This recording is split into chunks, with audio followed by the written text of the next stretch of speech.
Ay Allah. Bu bizim qonşu deyil ha. Bu niyə zibilli yeşir? Ay dədə, yazıq nə günə qalır ha. Can ay qonşu, can.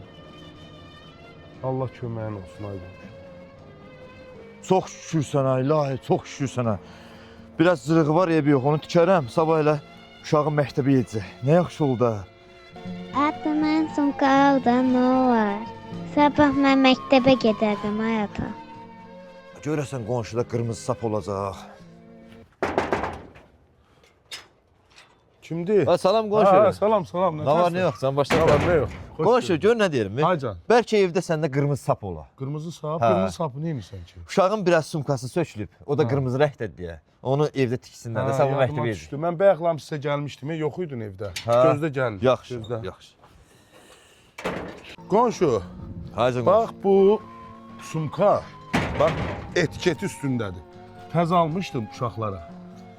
Artıq idi da yəni bizdə. Götür apar, inşallah da uşağı məktəbə yola salırsan da.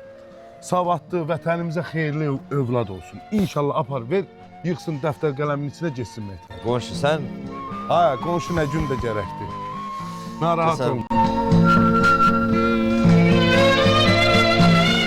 Qonşu, nə lazım olsa qulluğundayım. Sağ 50 dəfələrlə demişəm. Aclığın var, cəqidə çörək. Yo, sağ ol qonşu, öpürəm səni. Uşaq sevinəcək. Oldu, apar sevindir uşağı. Sağ ol qonşu.